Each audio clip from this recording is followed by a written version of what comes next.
What's going on, everybody? Welcome to Amplify Black Voices. I'm your host, Kirk Brown, Chief Development Officer for the Ron Clark Academy.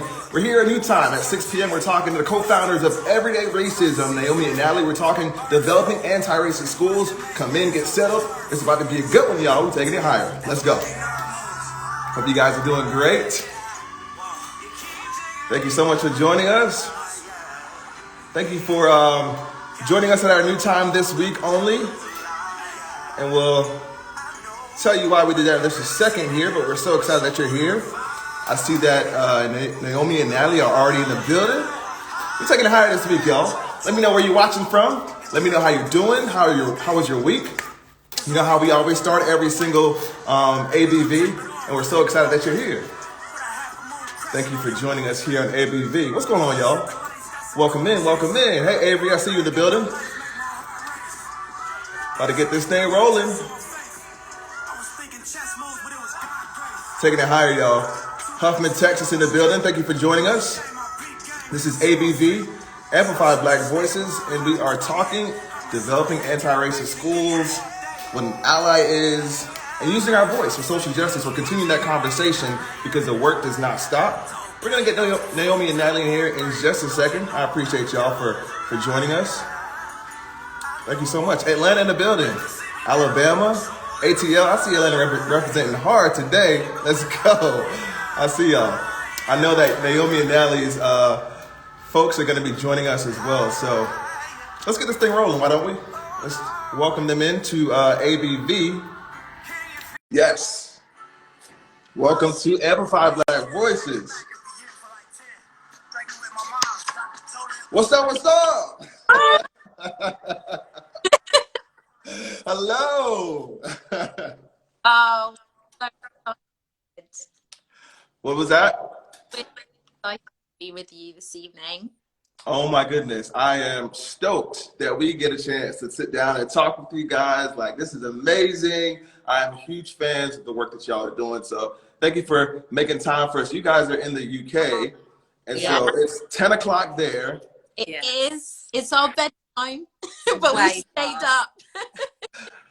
I just want to say thank you because you didn't have to stay up late to be with us on this show, but you did. So thank you. Adjusting the time for us. Thank you. When we heard it was midnight, our time, I was like, I can't do that. So really appreciate it.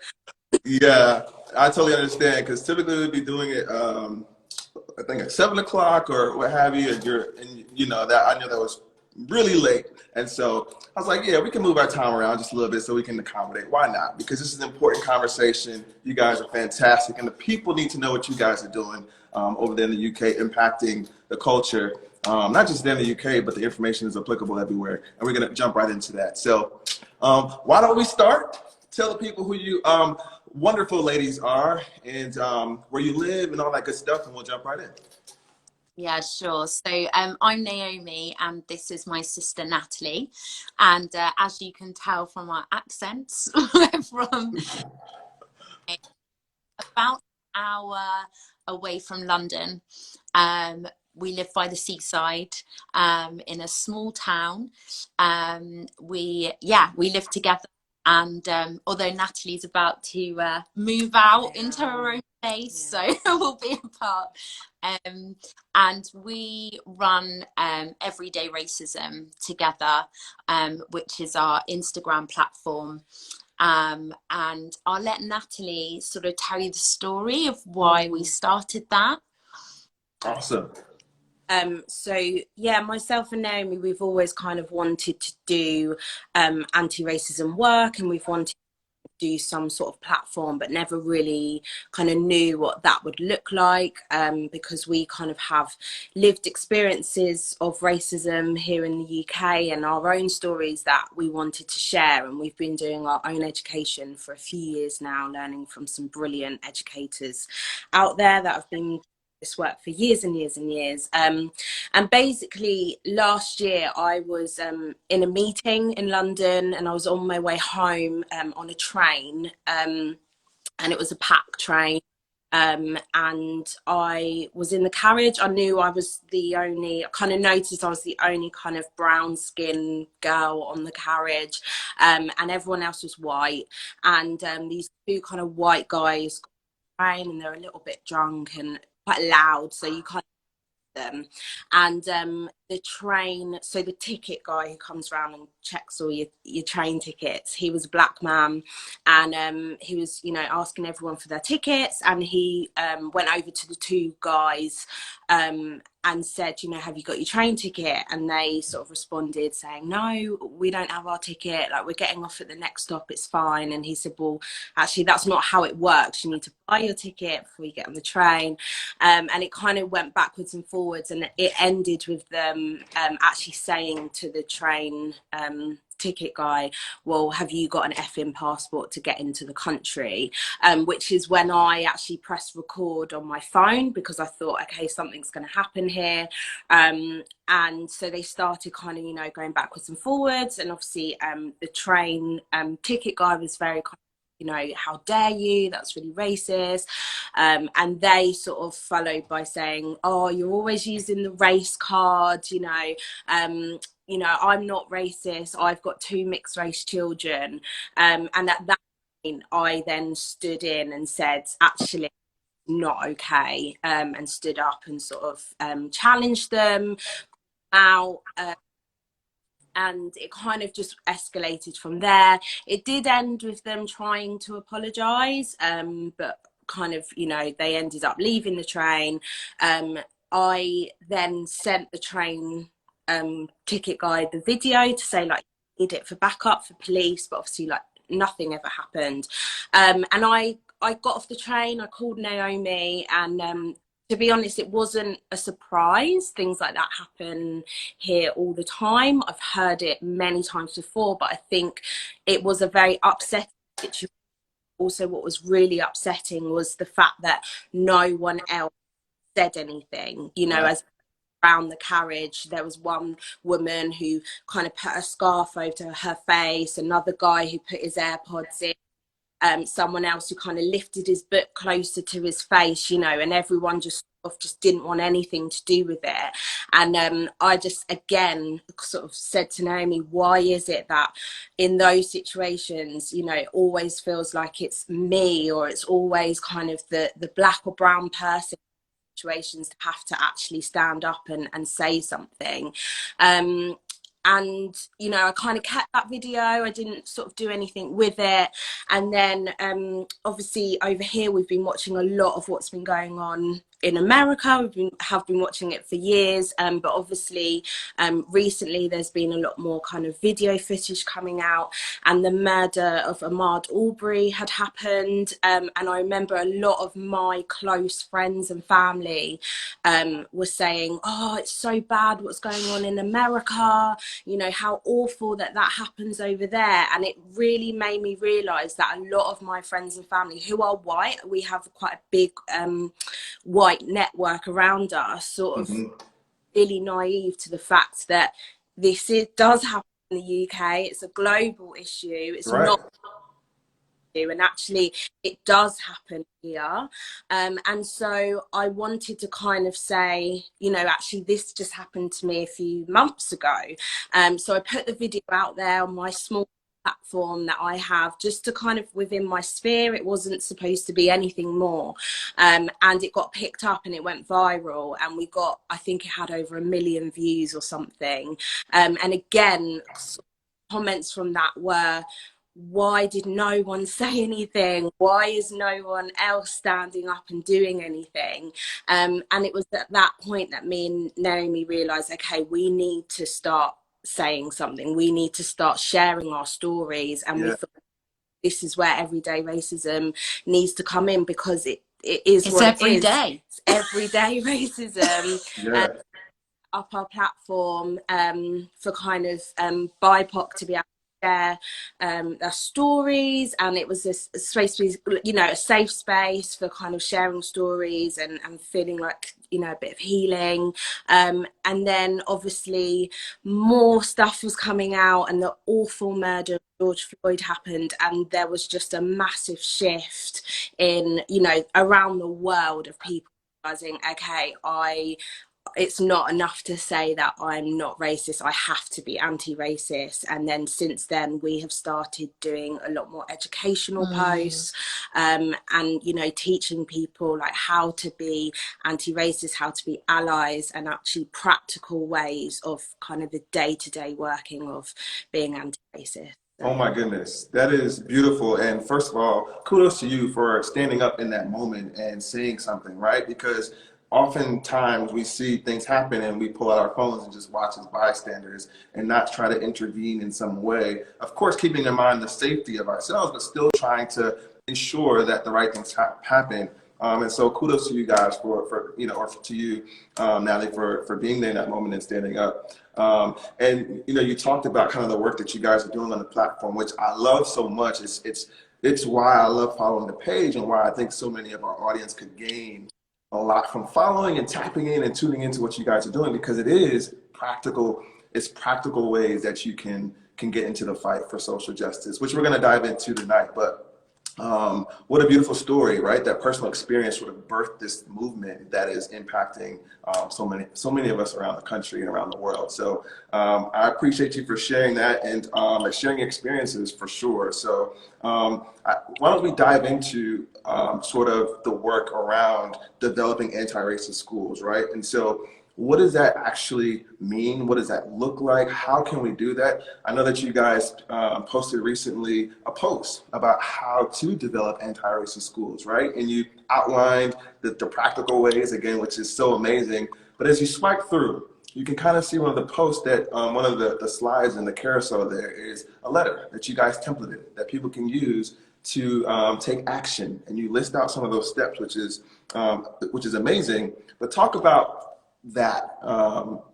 What can we do to develop it, and some of those practical tips that you listed? Yeah, absolutely. So I'm a teacher at, you'd say high school, at secondary school, and Natalie works with young people. We've always worked with young people. So that's really where where our heart lies, is for them. And, you know, we take Mo Motivate, she says, you know, being an ally is a verb. It's about action. You know, it's not a name that you can give yourself and just kind of sit with that. You've actually got to do things. And in terms of education, we know that place where we need to see change happen. So Natalie and I both went to schools, white majority schools, where there were very few black or brown students around. And we know that the curriculum here in the UK is very much taught with a colonial past, a colonial mindset, and through a white lens, frankly. And it hasn't been updated or addressed. We're just coming to the end of Black History Month over here in the UK, and there's been a lot of talk about here and the way that it's presented, and how isn't that critical eye over the way our history is taught. We're very much taught a white history that has been whitewashed. Yes. Black history is seen as this thing that we can dip into, but actually Black history is everybody's history. You know, it doesn't just belong to the Black community, it belongs to everybody, because, you know, and so we really feel strongly that we need to see change, and we need for Black and brown students to not be presented something where they are the, you know, sort of inferior, and white supremacy is, you know, is phrased and framed in a way that, yeah, it's a shame that happened, but it's in the past, we're over it, because we know that's just not the case. You know, we're still dealing with the aftermath of everything that's happened. Right.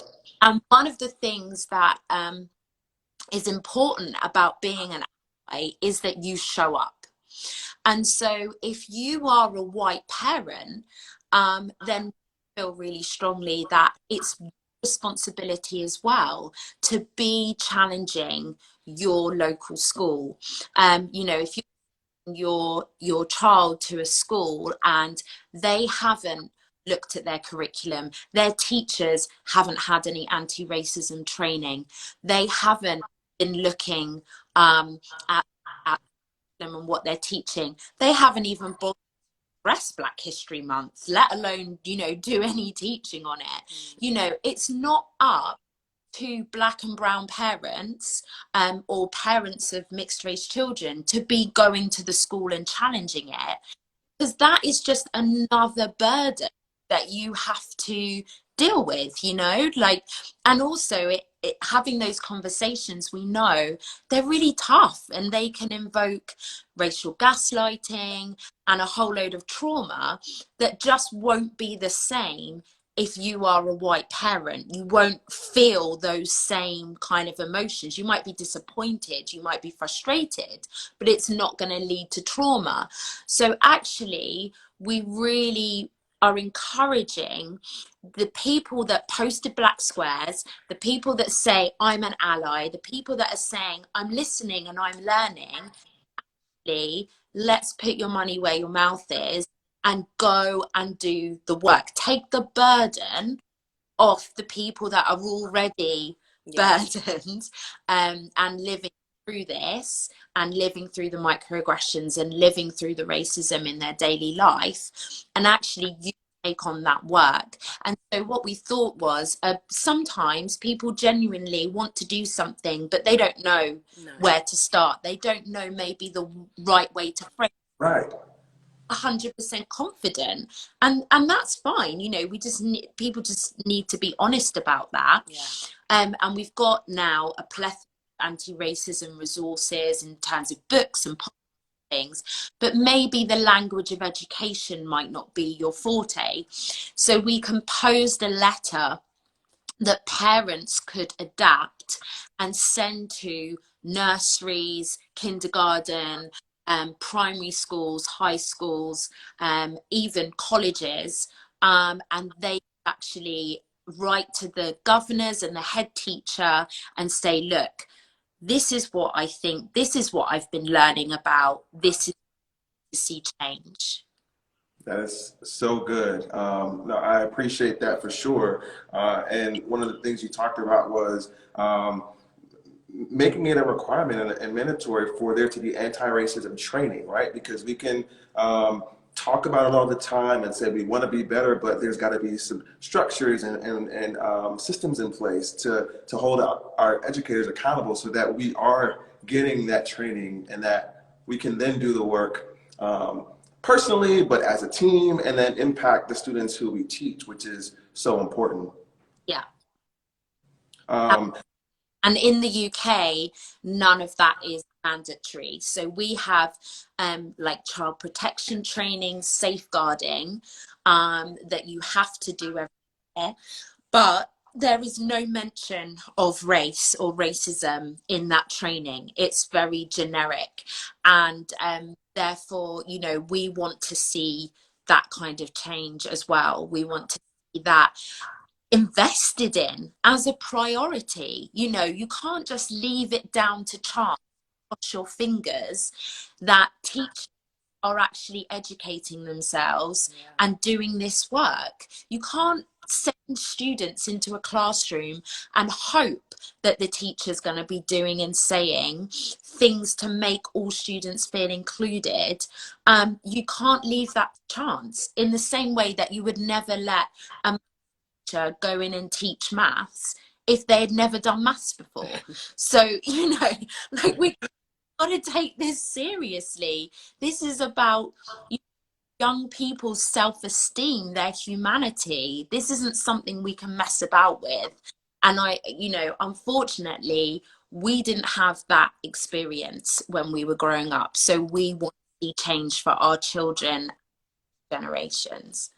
Yeah, likewise, and it's the same here in the U.S. too. You talked about the curriculum being whitewashed and it's being, sort of told through a colonial perspective. I mean, that's the same sort of, um, our textbooks have been used for hundreds of years, and it hasn't been told. Our story hasn't been told in the way that it should be, and so the work needs to happen, here in the U.S. as well. One of the points in the letter, it talks about sort of decolonizing the curriculum, which you touched on, and it's a point that we talked about on the show before. But I wonder, for the people that are listening, sort of, what does that look like when we talk about decolonizing the curriculum? How can educators be intentional today in their classrooms? Because the teachers have gone back to teaching, and we saw the uprising that happened over the summer. But educators are in their classrooms now, teaching students, and they were excited this summer. The work continues now, though.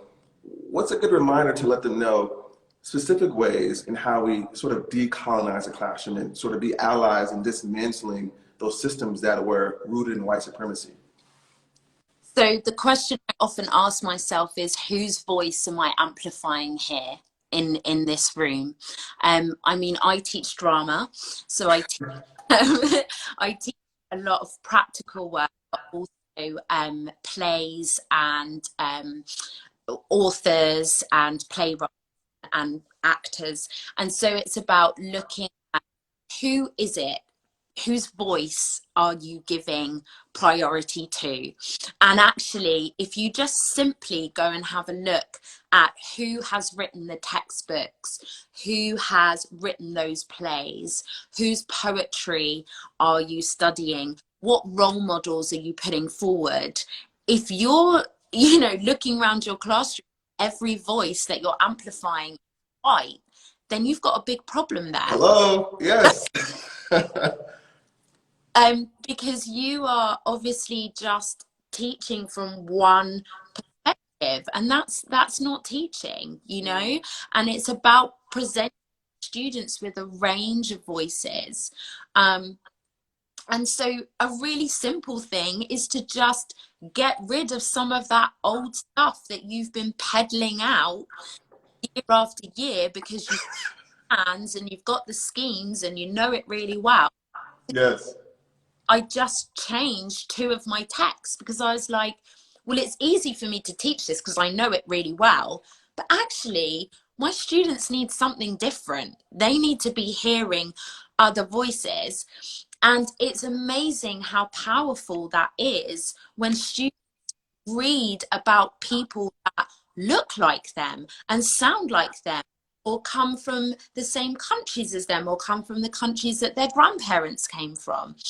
And they can actually be part of the conversation. And so we've got to be more intentional. It's not just going to happen in the classroom by chance. You've got to do it, because the people that are kind of making all the decisions about the curriculum, and in England, there is a massive lack of black head teachers, and so we're not going to be getting that from the top. So you've got to take responsibility in your classroom. And I know when I went to school, I barely saw people that looked like me. My teachers didn't look like me. The people that I read about didn't look like me. The role models that were on the walls didn't look like me. In fact, the only people that looked like me were people that were enslaved. Wow. So the message that I got was very much that your ancestors, people that look like you, were enslaved, but don't worry, because white people abolished it. Yeah. I mean, mentally, what that does, young person, is very, very dangerous. And so we're not talking about small little things to make things nice and diverse. We're talking about the self-esteem and the aspiration of young people, of our future. Yeah. Wow. I mean, you just said a whole lot. You're preaching to my soul. The people in the comments are going off. I mean, there's quotables here. There is hand claps. There are hearts. I mean, Susan Barnes, our fine arts teacher at RCA, she says, I love teaching August Wilson. But, I love what you said. It's so easy to fall into the routine of teaching things that you're comfortable with, teaching things that you already know. But No, throw it all away. Like, we've got to be intentional about bringing in those diverse voices so that we can empower our kids, build up that confidence, and let them see themselves in the text so that they can, believe in the things that they can become, which is so powerful. And also not just to, I know we're talking about race this evening, but it's also representation of all different types of marginalized people. And there's an incredible project that some of our friends just set up literally weeks ago. And I'm going to tell you about it because it's a simple idea, but they smashed it. And they've come up with the idea of, they put out a fundraiser to get £3,000, which I guess is about, I don't know, $5,000 or something. And they have raised this money in a matter of 2 weeks. And they are three parents, or two parents and a teacher. And they've got together this money to buy books for schools, primary schools in our local area. And they're going to buy these books that have a range of representations in them. And they are going to do some lesson plans with each book. They're going to box these books up and deliver them to these schools free of charge. So they're literally doing that work, that planning for those primary teachers, but they're saying, look, you haven't got the representation. We're giving you the books that you need to do it. We're giving you the teaching scheme. Now go and teach about kids that don't look like the majority. And I just thought that was such a powerful idea. Yes. Our reading teacher, Corey Collins, will love to hear that, because he's very intentional about making sure that the books that the kids have access to as well are diverse, and that they can see themselves in the text, because again, what they see is what they'll be. Representation matters, and that's so important. I love that you said that. And interestingly enough, we just recently entered into a sort of partnership with Ava DuVernay here in the U.S., writer and director, producer, the movie Selma, and a lot of our educators have done lesson plans that correspond with the movie Selma, and so educators will be able to sort of watch the movie with their students and then have the corresponding lesson plans to guide their students. And so again, another example of how we can use relevant texts that have impacted us as a culture, and then to be able to teach our kids in ways that make sense to them. And so I love that. Now, for those of you who are watching, please, if you have questions for Naomi and Natalie, drop them in the questions feature. There's a question mark in like a little bubble at the bottom of your screen. If you have any questions for these two young ladies, please drop those questions in there. We'll be sure to bring them up on the screen. Now, I want to talk more about allyship, right? And we've talked about what that means, and you said, being an ally is a verb. And so, and even in a recent post, you talked about, how it's just kind of thrown around a lot, which I completely agree. So can you talk about what it means to be a proactive ally versus a reactive ally? You mentioned in a recent post that you all posted, and I want you to just kind of break it down for the people that are watching. What is the difference between a proactive ally and a reactive ally? Yeah, so I think we kind of wanted to do that post because, like you say, the allyship is thrown around a lot. And actually, I think for us, we've realised that allyship doesn't need to be an identity. It's actually something that you do. And so the whole kind of proactive was looking at actually it just kind of responding quickly to certain situations or scenarios that happen. And actually, when we do that, sometimes it can be good, but most of the time it's very short term. It isn't. If you're reactive. If you're reactive, that's what I mean. If you're reactive, it's short term, it's not lasting, there's no kind of real long term change. So when we look at reactive, for an example, it was things like the Black Square, for example. We sort of found that and it was kind of good because it raised some awareness, but what has it really done to this day? And so it was kind of like that, very reactive. a lot of people did the Black Square, and when we go back onto kind of pages, they've done nothing since. So actually, what are you doing? But being proactive is really about long-term systemic change. So it's really about planning, it's about learning, it's about making mistakes, and it's actually about making that long lasting change that actually has legs. It has, you know, it is actually going to go somewhere. And within that, we talk about the fact that being proactive is a lifelong journey. Like, it's not something that's overnight. It's actually it's forever. By doing it forever, it's your daily routine. It's, you wake up in the morning and you think, okay, how am I going to be an ally? What am I doing today? It's looking out for things. And I always think, okay, when it comes to allyship, sometimes we constantly want to see quick changes. We want to see quick things that happen, and sometimes that's good. But actually, when it comes to being an ally, it's actually also understanding that you may never ever see that change. You may never ever see that in your lifetime, because we've got so much work to do. We've got so much to dismantle. But the fact is, the work that you're doing now is so important, and we have to keep going for our next generation and for, you know, our kids and our grandkids. And so there's so much more work to be done within that. So yeah.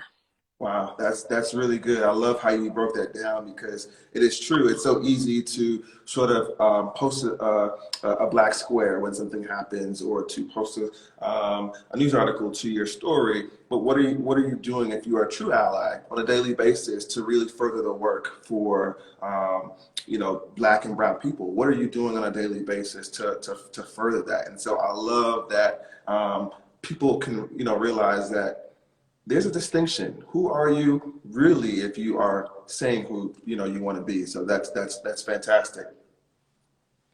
And we also have the, like we say that, you know, it's gonna cost you something. Like, be prepared to pay the price. Like, it's all, you know, on your social media, it can look very nice, putting up, you know, images and phrases, but if there's no substance to it, then there's really no point. Because if you really are doing this work, then it does cost you something. And things that are achieving rarely come for free. You know, they require effort, and they require time, and they require sacrifice. And people before us have certainly sacrificed. People have given their lives for this. So, you know, it cannot be taken lightly. It requires service. Absolutely, it does. So those are definitely important points to make. It is a lifelong work. This is not something you can turn off and on, and it's going to require some bit of sacrifice. You're absolutely correct. So I got a couple questions in here I want to get to. This one here, I'm not sure. Okay, so what anti-racism training would you recommend for school staff? That question is from HM3. I'm not sure if you guys know of any resources. I know you mentioned that you guys have released resources, so that might be something that you direct folks to, but please. Yeah, so, but if you, the link in our bio, we've got a link tree, and then if you click on that, there's a section which is about the school. And we've created a little resource sheet, and it has names of training and accounts to follow that are specifically to do with anti-racism schools and teaching.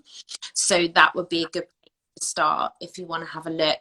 In the UK, there's a company called Show Racism the Red Card, an organisation rather, and they do specific anti-racism training for teachers. So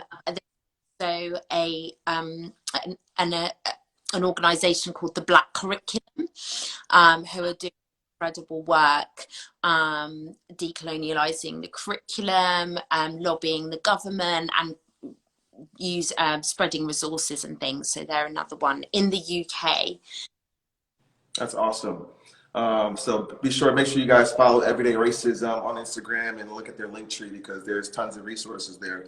There are a couple more questions in there I want to get to, but I wanted to sort of continue along the thought of sort of allyship. And a lot of times when we talk about, being an ally or different instances that are confronting racism, we think about sort of the Karen on the street or some random person that you may encounter, for example, the train situation. But a lot of times racism happens in the circles that are closest to us, right? And a lot of times people may forget about that.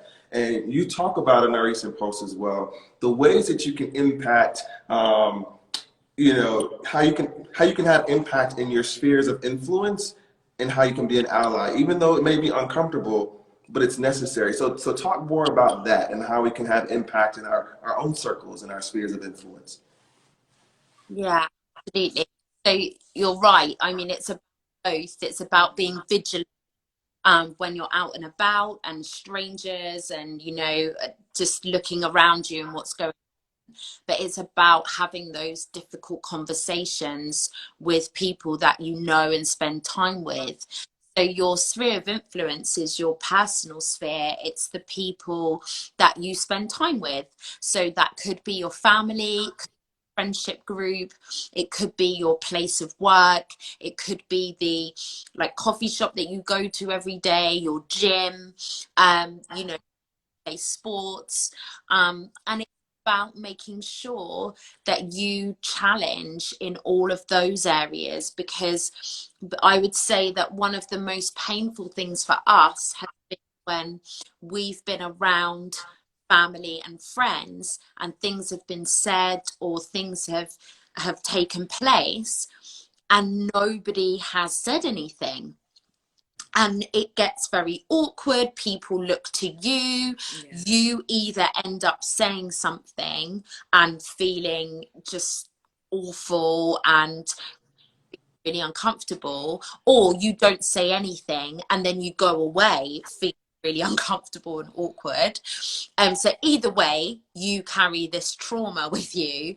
But actually, what is much more powerful is somebody else challenges it, and by somebody else I'm talking about a white person. Yes.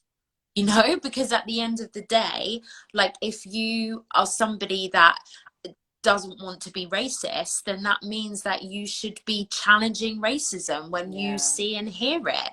And if you're not, then you are complicit because you are watching it happen, you're watching it play out. And so we really say very strongly that we know that things are changing when we walk into a space and we can feel quite confident that if anything does happen, then we're not going to have to be the ones to deal with it every time. We can almost go, okay, yeah, they've got this. Got this. Because that just takes, again, it's about taking the burden off people. And I know, when we did some anti-racism training earlier on in the year, and there was a Dr. Elizabeth Henry. She is an academic in the UK, and she said something that just literally cut through the whole meaning. And there is something perverse about the oppressed to undo their oppression, essentially. And we were just like, oh my God, this is what we've been trying to do. We've been trying to challenge and undo a system that we didn't create. Yeah. Right. Why are we having to do the work? Why doing this? It's actually wild. And I think for us, that is the mindset shift that has to take place. Yes. People that benefit from this system. And yes, we know that people that live now didn't sit there and conjure up this system, but people are certainly benefiting from it. Yep. Whether that's employment, whether that's not being stopped by the police, that's not being murdered by the police, that's continuing this generational wealth that's passed down and down and down and has passed by Black and brown people. Like, so all of that is still carrying on. So actually, how do we dismantle that? No, that's not our responsibility. Please let the people say it louder for the folks in the back. This is, yes. Yeah, so for us, I think we kind of always keep that in the back of our mind. Yeah. Wow, that is so powerful. Why are we having to do the work? It's mind blowing. My mind is blown right now, and that's all I can say. Okay, so I have another question here I want to get to. And guys, if you are just tuning in, this is Amplify Black Voices. We're talking with Natalie and Naomi, the co-founders of the platform on Instagram, Everyday Racism. We're talking about developing anti-racist schools and being an ally and using your voice for social good. And I'm going to put this question up on the screen here. Is it through breaking your echo chambers that inspires your proactive allyship, or any other tips? So let's talk about echo chambers and what that means, and what are those tips that we have for people to do that, and what inspired your proactive allyship? Yeah, so we recently did a post about breaking your echo chamber, and the whole thing of actually we sort of live within a safe space, whether that's our community or our family, and we kind of try and kind of choose to be around people that think like us and have the same sort of, you know, hobbies and habits and all of those sort of things. And also that is very, it's the same on social media. So, you know, and also with how the algorithms work and, you know, how it's all set up, it's very clever to make sure that we are all, you know, be the same 5 people. Everyone that thinks like us and has the same political views and, you know, and the same kind of social networks and everything that we enjoy. And so I think we kind of wanted to challenge that and sort of say that how important it is that we need to break out of those echo chambers, because as soon as you do, you realize actually how problematic, if you haven't already realized how problematic things actually really are. And I think a lot of the time you sort of realize that, we've realized in the UK, especially with kind of voting and sort of thinking, oh yeah, everyone's on the same page, we all, you know, we're all really liberal and blah blah blah, and then realizing hell to the no and a lot of work to do. So I think we kind of wanted to challenge that in the sense of actually there are people that do not think like you, do not have the same views, and it's actually more problematic than what you think. So challenging people to actually step out of your comfort zones when it's obviously safe to do so in certain situations. We also have to think about that, but actually the importance of, you know, challenging your racist uncle at the Christmas dinner table, and also, you know, certain people when you're out and about, maybe, you know, down the local pub or whatever, overhearing those conversations and actually saying, you know, that is something that I don't agree with. And we also say, you know, it's also very important you do share your views in certain situations, because then people may think that you are views, and actually that's why important to make sure that you're telling that other person, I do not think like that, I do not think the same, and this is why. Because, you know, if we're not communicating that clearly, that other person might go away and think, yeah, everyone thinks the same, you know. So it's really important to break out of that, and that is a massive part of proactive kind of allyship. Yes. And, you know, and doing this work definitely shifts your allyship from being surface level and reactive into becoming a fundamental part of your culture, which will then help give you the tools to influence your sphere. So it all kind of, you know, links in together. Wow, that is so good. It really is incumbent upon us, like, especially as we approach the holiday season, to be vocal about the things that we certainly believe in and the things that we don't, and being able to challenge those thoughts and those viewpoints that don't make sense, or that like you said, your racist uncle has been saying for years that you just sort of ignored and just kind of walk away shaking your head. No, the time is now for you to challenge those and to have those conversations so that people, their thoughts can be broadened, and perhaps maybe they can begin to change and think differently. Yeah, absolutely. All right, so we have another question here.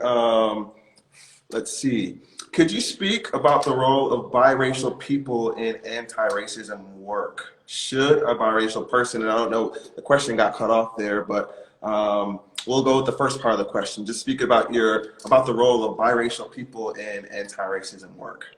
And I'm guessing they may have said, should a biracial person be engaged in this work, which absolutely they can be. But please go ahead. Absolutely. I mean, so we're mixed Yeah. race. I know obviously in the States more people will use the phrase Yeah. biracial. Well, we use mixed too. We have two brothers on our team, Corey and Tyrell, and they say mixed gang. So hashtag mixed gang. So we use mixed as well. And so we have one white parent and one black parent, and this is definitely something that we have learned a lot more about and reflected on, particularly over the last few months, especially like when you hear about the Black Lives movement, and sometimes you're like, does that include me? Is it talking? We've had people say, does that include me? Well, I remember you and say, no, is this us? And we're obviously acknowledging colorism is incredibly important, and if you perhaps haven't done your research or your education into that, then that might be an area that you need to look more into. But colorism is very important, and acknowledging the privileges that you have as a light-skinned mixed race person is really important, and we are really aware of that. But of course, if you have a black parent, then of course you are half black, so that of course it includes you, but you are in a unique position in the sense that you are almost, or can be, navigating two worlds where you are with racism because the world sees you as black. We're often called black, but you're also aware of your white heritage and your white family, and so you are in a unique position.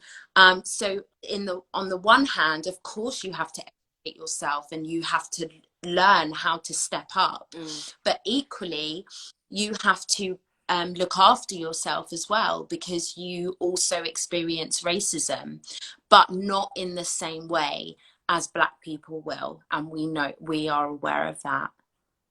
That is awesome. Thank you for saying that and acknowledging that, because yes, you are part black, and you do have a voice and a foot in this game towards social justice and moving the needle towards the change that we all want to see. So absolutely, yes.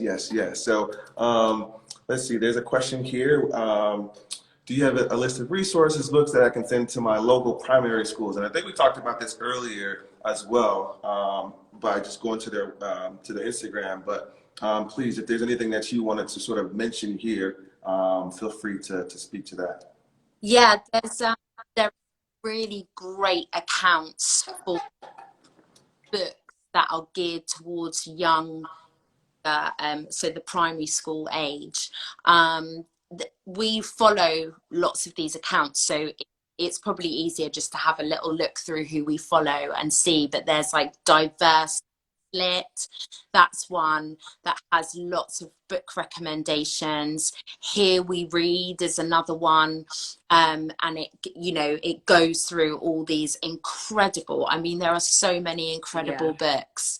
You do wonder what it would have been like if we all these books when we were younger, because not exist. For real. Yeah. So there's lots of incredible accounts with recommendations. Awesome. All right, and there's another question here from Ms. Barnes. Let's see. In the U.S., August Wilson is one playwright who captured the African American experience. Are there Black playwrights? And the question got cut off, but I'm sure she's asking, are there Black playwrights in the UK that you guys are, especially you, Naomi, that you're sort of focusing on with your students that capture the Black experience in the UK? Yeah. So of course, yes, there are many. They're not always put to the forefront, unfortunately, of the curriculum. There is an incredible play. It actually was a novel that was turned into a play called Small Island, which I've literally just watched with one of my classes, and it focuses on the Windrush generation and how sort of 1950s the Windrush boat came over to the UK, and people from Jamaica settled in London and surrounding areas, and the way that they were received and it's a really, really powerful adaptation that I would thoroughly recommend people having a look at. Awesome, perfect. So Ms. Barnes is in the comments. She said her hubby is Jamaican. I'm Jamaican as well, so that's awesome. So the name of wait, I'm sorry, I got cut off. What'd you say? Jam Brits. Yes. So the name of that piece again is called Small Island? Yeah. Awesome. Yeah.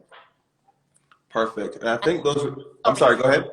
The playwright is Andrea Levy, who adapted it for the stage. Awesome. Perfect. Well, you know, this has been such an enlightening conversation, and this is just one piece of you know, the work in terms of developing anti-racist thoughts in schools and being an ally. This is just one piece of doing the work, right? Having those conversations on platforms like this where we can amplify voices and give people the platform to speak about it, and other folks the opportunity to learn and to ask questions and to seek knowledge and information. And so this certainly has been an enlightening conversation, and I am just honored and privileged that you guys allowed us time to pick your brains and to talk about what needs to be talked about. Oh, thank you for inviting us. Yeah, thank it's you. A real honor. It Thank really you. is, yeah. It's been amazing. Awesome.